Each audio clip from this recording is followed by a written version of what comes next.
Bismillahirrahmanirrahim. Assalamualaikum warahmatullahi wabarakatuh. Waalaikumsalam warahmatullahi wabarakatuh. Alhamdulillah mabadu. Pada kesempatan kali ini podcast MPDI Masyarakat Peduli Demokrasi Indonesia sudah menghadirkan salah satu calon anggota Dewan Provinsi Lampung Dapil 4 yang mana mudah-mudahan di podcast ini bisa memfasilitasi calon-calon yang mana untuk berbagi visi misinya agar masyarakat bisa tahu calon-calon yang akan dipilih pada pemilu 2024 mendatang. Bagaimana Bang kabarnya? Baik, alhamdulillah sehat walafiat. Alhamdulillah. Bung Yobi juga sama. Ya, alhamdulillah. Baik Bang, terima kasih pertama disampaikan sudah memenuhi undangan daripada MPDI. Abang sudah bersedia untuk podcast yang mana kita namanya momen pemilu Bang ya. Ini sedang mencari sosok, ya kan? Sedang mencari sosok yang bisa mewakili masyarakatnya. Tentu dengan adanya MPDI ini masyarakat bisa melihat calon-calonnya.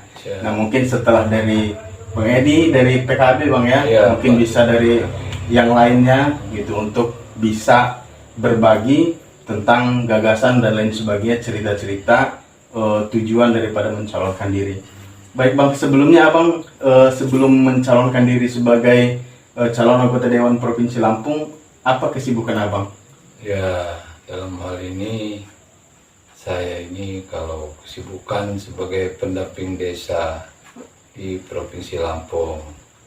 Kalau posisinya sebagai TAPM Provinsi, tenaga ahli pemberdayaan masyarakat Provinsi.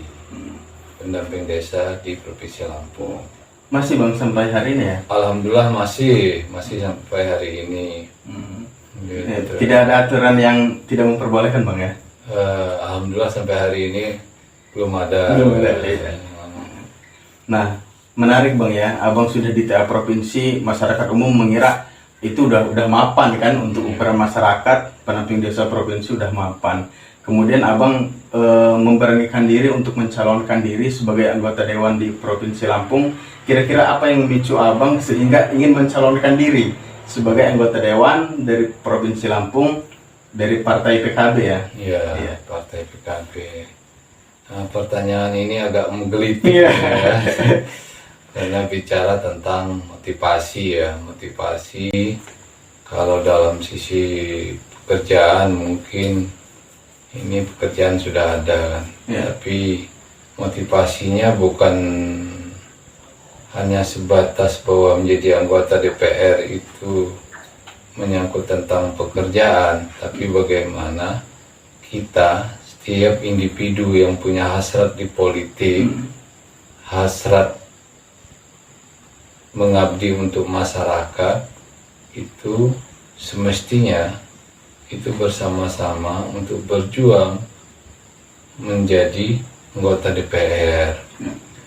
Kok bisa kita sama-sama harus berjuang menjadi anggota DPR? Karena anggota DPR ini salah satu bagian instrumen negara yang menyangkut bagaimana mendorong dan mengadvokasi kepentingan masyarakat secara umum, khusus masyarakat yang ada di dapilnya masing-masing. Misal kayak saya nih di dapil 4 itu kan, daerah pemilihan Lampung 4 yang mencakup Tanggamus, pesisir barat dan Lampung Barat. Tentu harapannya ke depan kalau diberi mandat dan kepercayaan serta ridho Allah Subhanahu wa taala bahwa salah satu tupoksinya adalah dia harus memberikan sebuah advokasi sesuai dengan tupoksi DPR.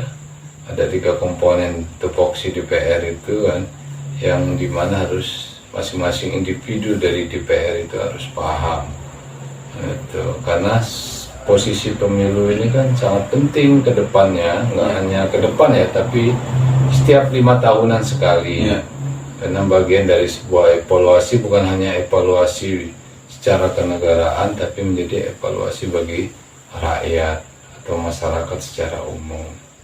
Artinya motivasi ini bahwa semangat fastabiqul khairat, semangat khairun nas anfa'ahum linnas ini, sebaik-baiknya individu terus berbuat baik kepada manusia ini. Nah, ini yang sangat apa namanya, sangat sesuatu hal yang sangat penting, bahwa harapannya setiap anggota DPR itu prinsipnya khairun nas anfa'ahum linnas, artinya sebaik-baiknya manusia itu bermanfaat untuk yang lainnya.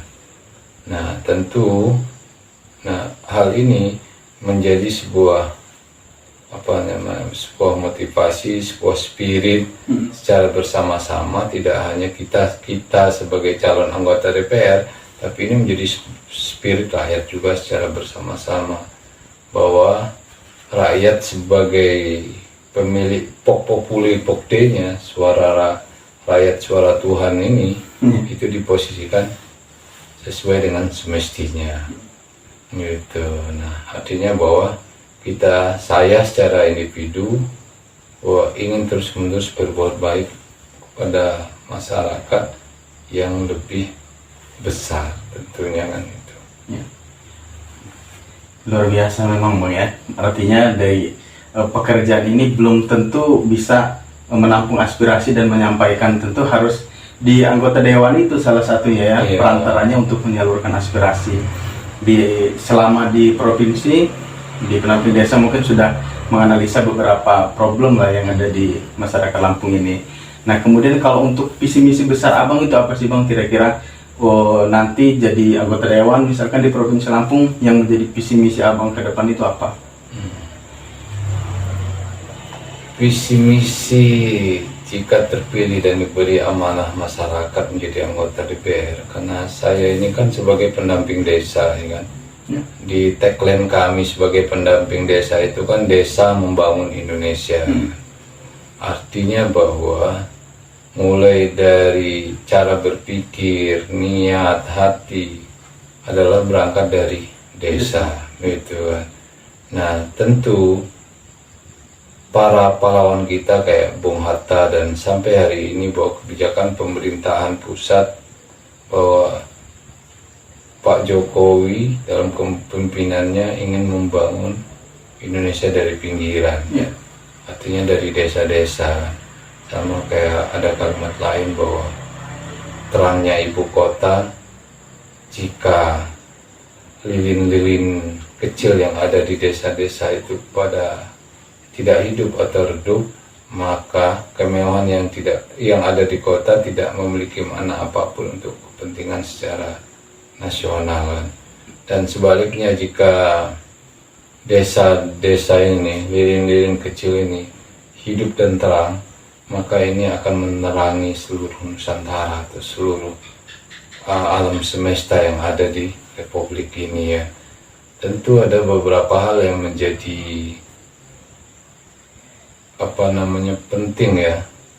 Kalau di kota itu kan dinamika, baik dinamika sosial, dinamika ekonomi, dinamika pendidikan gitu kan. Itu sangat hidup, dan kalau ini tidak juga sama yang ada di masyarakat desa, maka masyarakat desa atau bahasa kita masyarakat pekon itu, bahwa ya akan ada kelambatan, ada kehambatan agar supaya generasi-generasi mendatang itu bisa sama dengan yang ada di kota-kota. Nah, karena saya berangkat dari dana desa, ini adalah salah satu yang kita kawal, bagaimana upaya mendorong supaya kesejahteraan masyarakat pekon itu dengan cepat gitu bisa terbangun, karena itu bisa terjadi, bisa bangkit dan seterusnya kan. Nah, tentu bahwa proses pembangunan di desa itu tidak hanya bisa mengandalkan semata-mata itu sumbernya dari APBN, yaitu dana desa tersebut. Tentu harus ada proses sinkronisasi secara bersama-sama. Misal contoh bahwa ya kehadiran saya adalah salah satu warna lain mungkin dibandingkan calon-calon anggota DPR yang lainnya. Artinya saya tetap konsisten dengan semangat yang sama, saya ingin melanjutkan apa yang menjadi dinamika di desa ini sebagai solutif dalam proses pembangunan di Lampung di masa yang akan datang kan. Artinya memang desa ini harus sama-sama kita dorong secara bersama-sama. Tidak hanya berangkat dari APBN yang yaitu dana desa itu yang telah dititipkan di desa dan dikelola dan diurus oleh masing-masing desa, tapi juga ini di tingkat provinsi juga harus sama, harus ikut serta mendorong bagaimana desa dengan kemampuan provinsi untuk melakukan hal yang sama kan, dengan instrumen-instrumen apapun yang bisa menjadi pilihan-pilihan di masa yang akan datang kan. Nah ini bahwa yang harus menjadi konsentrasi saya jika saya diberi mandat dan amanah serta kepercayaan oleh masyarakat, dalam hal ini rakyat, yang khususnya di Dapil 4 Provinsi Lampung, yaitu masyarakat Tanggamus, masyarakat pesisir barat, dan masyarakat Lampung Barat. Mungkin itu. Berarti memang untuk fokus di desa, membangun desa ya. Nah kemudian untuk meyakinkan masyarakat untuk memilih sosok Abang sebagai calon anggota dewan. Bagaimana caranya kan untuk meyakinkan masyarakat di Dapil 4? Kira-kira apa ya? Kira-kira bagaimana gitu meyakinkan masyarakat yang ada di Dapil 4 ini, seluruh masyarakat yang ada di Tanggamus, Pesisir Barat, dan Lampung Barat. Yang udah pasti gini ya kan, sebagai caleg ini kan gak henti-hentinya mohon doa restu, mohon dukungannya. Jika tidak keberatan maka mohon coblosannya kan di 14 Februari tahun 2024 kan.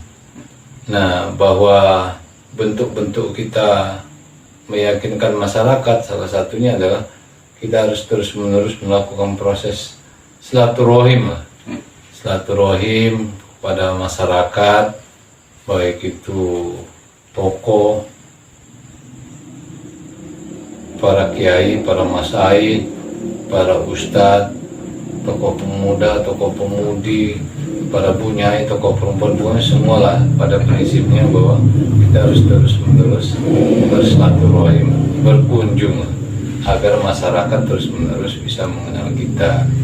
Satu itu. Yang kedua bahwa visi misi ini kan agak relatif ini Pak Yobi kan. Agak relatif, tergantung dalam posisi dia seperti apa kan. Itu relatif, tapi kan pada prinsipnya kita di apa namanya, di kerangka, ada kerangkanya. Kalau menjadi anggota DPR itu ada kerangkanya kan itu. Nah yang paling penting itu menurut saya bahwa komitmen di masing-masing individu yang ingin menjadi anggota DPR di masa yang akan datang. Seberapa komitmen dia, komitmen kerakyatan ya, yang saya maksud adalah komitmen kerakayatannya. Nah jangan sampai bahwa proses evaluasi kepemiluan 5 tahunan ini itu tidak mengalami sebuah perubahan di masa yang akan datang kan itu. Arti harapannya bahwa hal-hal yang buruk itu ya segera ditinggalkan, hal-hal yang mencederai ya segera dihilangkan ya kan.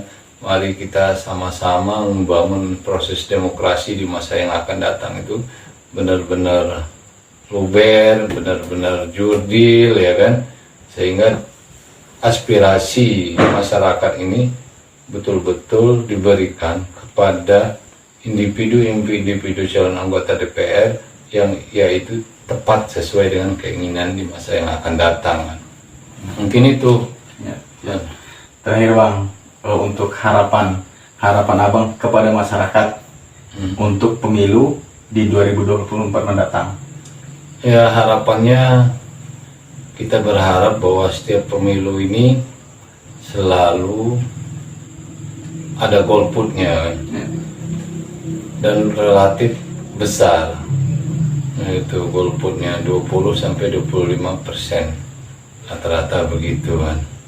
Nah kami berharap bahwa karena demokrasi di Indonesia ini semakin baik, semakin sehat, harapannya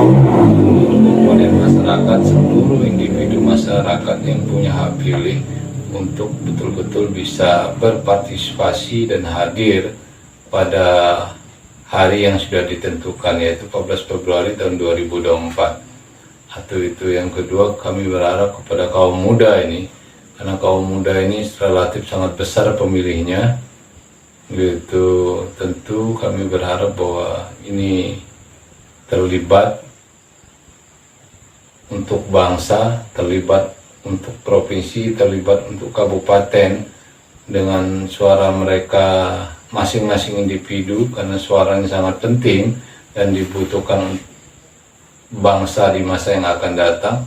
Berharap bahwa generasi Z atau generasi milenial atau kaum muda ini bisa betul-betul berpartisipasi secara serius dalam proses demokrasi di masa yang akan datang, karena setiap 5 tahun menentukan proses masa depan yang beberapa tahun di proses sebagai efek di kedepannya. Nah, karena 5 tahun ini bukan hanya semata-mata menjadi proses rutinitas demokrasi belaka, tapi menjadi hal